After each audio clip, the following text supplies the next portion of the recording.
Hey, Shalom Akim. First and foremost, before I start off this lesson, I want to give all praises, honor, and glory to Yahweh, by Hashem, Yahweh Shai, by Hashem, Makah, Kudash. Double honor to the head apostles and elders of Great Millstone who taught us this truth and continue on teaching. And Shalom to the hopeful elect, pushing and enduring in these last days, Akim, Wa Akwa. And, this is a article going into the famine of the word. We're getting into the times where soon you're not going to be able to just open up, the internet and go on different platforms to hear the truth, because they're using these different psyops, these different strategies to demonize truth, and really just social media platforms to have that free will of being able to, spew out information. We're kind of just gonna rock through the spirit, but I got a couple pieces lined up. Let me get this.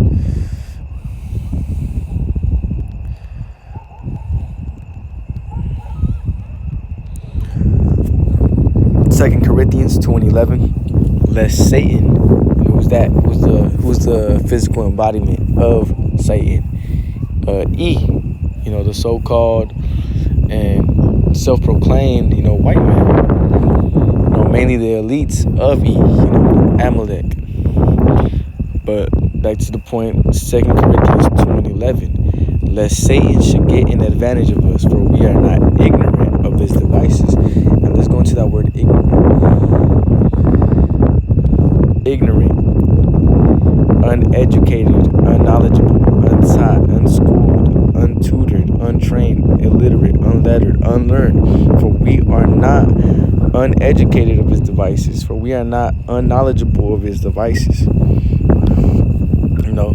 For we are not empty-headed, mindless, stupid of his devices. Because we know when he does these things, it's always for a reason, so they can squeeze in their way into total control, which is really the motive of the NWO, New World Order, which it's all over the place. People, even the World Health Organization, even mentioned them on the New World Order, and we know what that is. We know what that's bringing, which is really the embodiment of the full beast system. But let's get into this article. This is Zero Hedge. And actually, the brother Ash posted this in the group chat. And this is a silence of the voice. It's like it silenced the voices of hatred, quote unquote. New York Governor Hochul uses Buffalo massacre to renew calls for censorship of social media. Politicians have long viewed tragedies and crises as opportunities not to be wasted.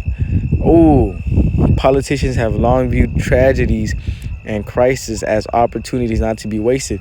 And I mentioned that, the reason, when every time something big happens, he always finds a way to squeeze in a little bit more control. He never lets a crisis go to waste. Most recently, Samantha Power, Biden's administrator of the United States Agency for International Development, told ABC that they did not want to waste the war in Ukraine as a way of pushing green initiatives. She explained to George Stephan, I'm just gonna cut it short, explained to George Stephan that you should never let a crisis go to waste. Wow, and this is just the crisis of, Buffalo, the Buffalo shooting, which it was big, man. It's honestly big, showing you the times that we're in. And even then, I think it was like 3 shootings on a blood moon, if I'm not mistaken. Governor Kathy Hochul adopted the same approach to the massacre in Buffalo and renewing calls for censorship on the internet. Many drew the connection between the shooting and the need for greater gun control measures. Hochul notably went further to demand the curtailment of free speech. I'm gonna look that word up, Salakia. Reduction, okay. Demand the reduction of free speech protections. So soon they want total control on what you say, what you bring out. Going down to anything. That's why they seen this as an opportunity to squeeze in more control. Because, E is not satisfied with just having the fatness of the earth. They want more. They want you. Speaking later at a church, she pledged to silence the voices of hatred and racism and white supremacy all over the internet.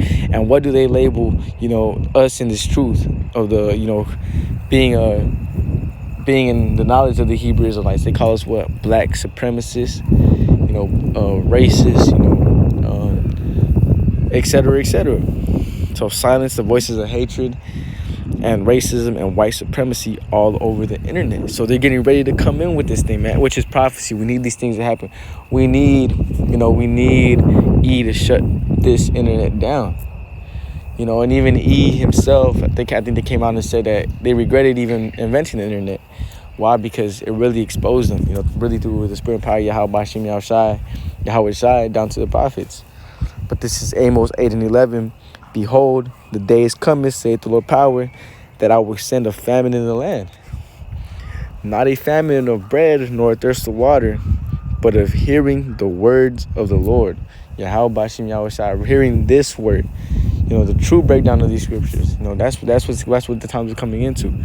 And that's why I said back in that article, going back in it, it says, speaking later at a church, she pledged to silence the voices of hatred and racism and white supremacy all over the internet.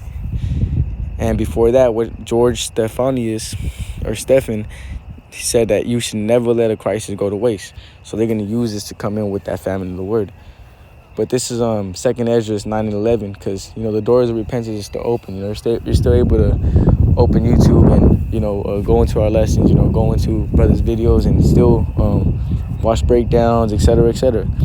This is 2nd Ezra 9:11. And they that have hated my law while they had yet liberty. What's liberty? Liberty is the ability to be free, so-called. You have the liberty to sit down, write notes.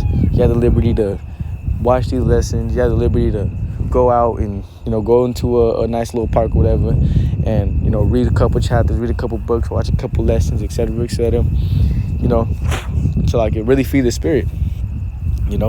But soon all that's going to be taken away from you, because if you don't take heed to this truth now, and when the famine of the word hits, you're going to be out here just gone. But 2nd Ezra 9:11, and they that have loathed my law while they had yet liberty, and when as yet place of repentance was open unto them, understood not, but despised it. Right now they don't understand. You have to prophesying, going out telling the Jake, hey man, it's gonna come. These prophecies are gonna hit, and y'all need to get it right now, etc., etc. We know somebody's gonna wake up in the last minute. We know that. It's a balance to this, but for people's lots that are to not make it. A lot of them are gonna make it because, hey, Yahweh Shem Yahweh put them blinders on his eyes, put them blinders on their eyes. So when as yet place of repentance was open unto them, understood not, but despised it. They hated it. They're like, man, what the, I'm still gonna do what I'm gonna do. That's Jake's mindset. I'm still gonna turn up, tee up, etc., etc. 12, the same must know it after death by pain. Why? Because if you don't have this truth, how it says in Revelations, it says, let me get this, because this is likened unto oil.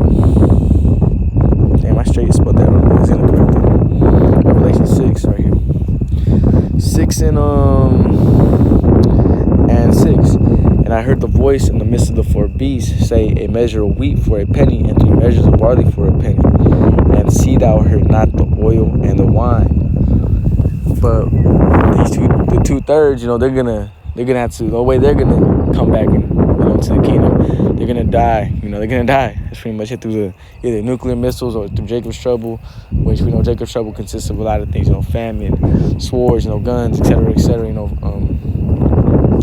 A lot of things. But what does it say? And see thou heard not the oil and the wine, because this truth is what you need in order to get the times, to get the in order to be in the right mindset for the times to come. So but that's the reason. That's the main reason I brought out this article, was because was mainly because to show you I can hey, Yahweh Shai is getting ready to take his men off the streets, man. Take his men off the internet. Take his men off hearing the word of Yahweh Shem Yahushua mainly on the internet, I'll say. And, that might be how a lot of Jakes, I'll say, or a lot of men come to the camps and like start actually listening to brothers and actually want to hear the truth, the true. But hey, man, let's go look at what the prophets have to say or whatever, because they're not going to be able to go on YouTube and just scoff, because right now a lot of Jake is scoffing. They're scoffing whatever, man. They see the videos, they're just But when he really shuts down this internet, they're gonna be like, damn, bro, it's crazy, because these dudes I used to just hate on, bash them, say none of this stuff is gonna happen. It's not happening. And what's gonna happen? They're gonna want to go out there and live for the camp. We'll have to probably end up listening to what brothers have to say, what brothers have to teach. And hey, that's why the scriptures say, there's the man, to get fame and stuff, etc. There's something about men getting fame in this truth. But yeah, hey, this article was just my main point, just showing you, Akim, that hey, he's getting ready to shut down this internet. He's getting ready to, come in and really take full control of that NWO of what we have to say and we have to bring out, exposing he and his devices, But hey, Yahweh Shem Yahshua this lesson was edifying. It's prophecies in the times we're in. But with that, I want to close out. I want to give all praises, honor, and glory to Yahweh, by Hashem, Yahweh Shai, by Hashem Rakah Kodash. Double honors to the head apostles and others, great millstones, taught us this truth and continue on teaching. And shalom to you, hopeful elect, you Akim, you Aqua, that are pushing and enduring in these last days. Shalom.